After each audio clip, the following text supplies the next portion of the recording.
How's everybody doing? My name is Anthony Brian Logan, and today we got to talk about Baltimore's crooked and corrupt mayor, well, now former mayor Catherine Pugh. She has officially resigned, and I'll place her resignation letter in the box below. In the letter, she was really apologetic, talking about, I'm sorry that this happened, and hopefully you're able to move forward with a better mayor, this, that, and the third.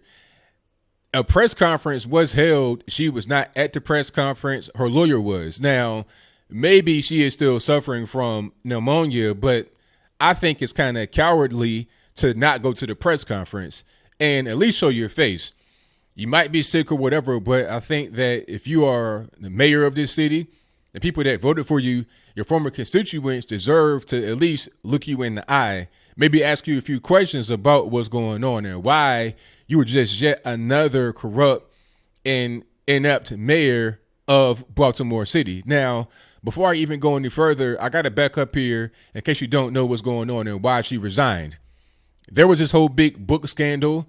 She has a book on Amazon and other places, I suppose, called Healthy Holly. It's a $5 children's book that encourages kids to be active and eat right, just to be physically fit as children. This book was purchased by companies that were allegedly bribing her to do their bidding. The biggest company was University of Maryland Medical System. While she was on the state senate of Maryland, she was also on the board of that particular company. That company paid her $500,000 for copies of the book, which again is only $5. Allegedly, she was pushing for certain laws and rules and regulations, or lack thereof, that would help the particular company that she was on the board of. So that's improper. That's called corruption. You can't do that. That's quid pro quo, pay for play. That's not right. There was also the case of Kaiser Permanente. They paid her about $114,000 before she became the mayor of Baltimore. And when she became the mayor, magically, Kaiser Permanente gets the city's health insurance contract, beating out other bidders. Now, other bidders, I think, had paid her some money. I think one of them paid $45,000, but since Kaiser paid her $114,000 and they got it, it looks like the highest bidder gets the contract. And that's not how it should be. It should be about who's the best provider of health insurance to the city, so your city employees are able to get the best health insurance possible. Not, oh, because it paid me this amount of money, then I'm going to give them that. But that's how it went. Now, it's so bad that most of the books weren't even produced. They weren't even actually printed and given out. The publisher of the books said it only printed like 60,000 copies. But if she sold on the low end $500,000 worth of the book at $5 a piece, you still about 40,000 books short. So where are those books at? It looks like she was just getting straight money in her pocket to do certain things for certain companies and certain people. The FBI and the IRS had been investigating her for at least a year, if not more. And then in one day recently, they raided like 6 of her establishments, her city hall offices, 2 of her homes, the home of her aide, the home of her attorney, and also the Maryland Center for Adult Training. I guess you have some interest there as well. So this was a really big deal. A real big sweep came over her, and now she has to resign, which was pretty predictable.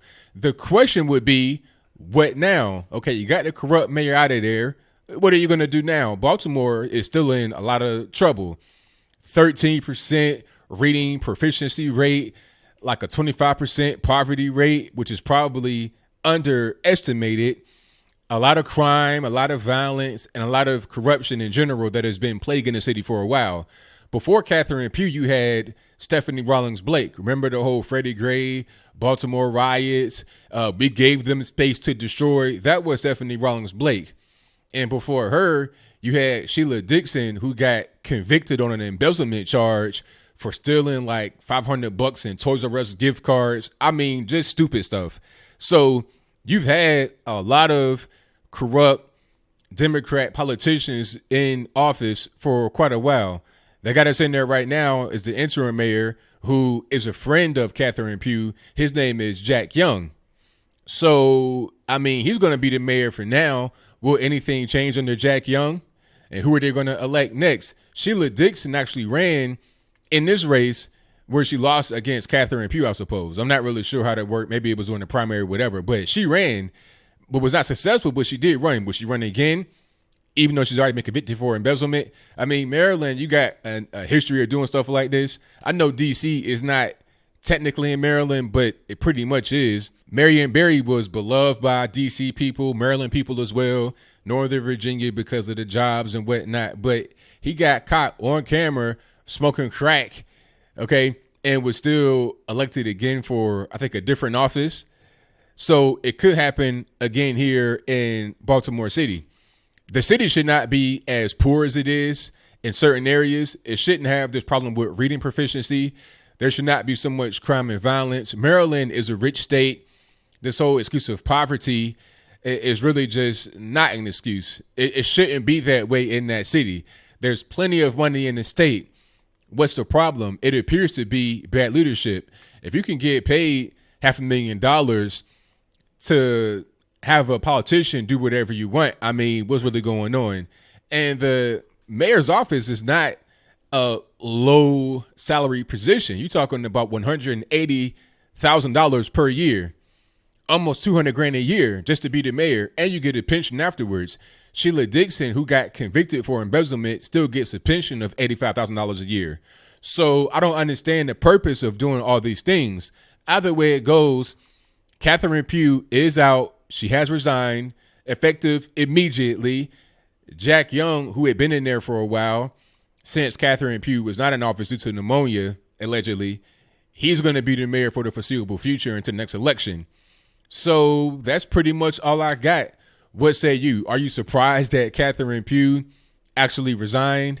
If you are, please let me know why in the comments below. Are you like me where you're not surprised at all? This was a long time coming. But who's going to fill her shoes? That's the $1 million question, because like I said, Baltimore City still got a lot of issues. A lot of your kids are totally illiterate. Well, I would probably say most of your kids that come from the public schools are totally illiterate. The crime's off the chain. Poverty off the chain, even though it shouldn't be that way with all the money that's in the state. You got Washington, D.C. right there. All that federal money flows through the immediate area around D.C. and into Maryland proper. Sales tax, income tax, all kind of taxes that are paid to the state, but yet Baltimore is like the way it is. What can be done to fix the city, and who should they vote for next? I think if you are a Democrat and you're black in Baltimore, which is a black city, you can be elected. It doesn't really matter about anything else. You know, they probably would elect Sheila Dixon, even though she already been locked up for embezzling from the city, stealing gift cards from homeless people. She could actually get reelected because it's like an education in the city. One thing I want to say before I close is that Democrats like to keep strongholds by intentionally not giving the people the proper education that they need or that they are privy to because of all the money that's in the state. Why do you have a city in a rich state like Maryland where a lot of the kids that come from public school can't read at all? If you can't read, you're pretty much doomed. And that's what the Democrats want. They want you to be doomed. They want you to be helpless. So they're able to come in there and quote unquote assist you in your everyday life. But whatever your comments are, please let me know in the comments below. And that's all I got to say for this video. If you like what you heard, please comment, rate, share, and subscribe. Peace.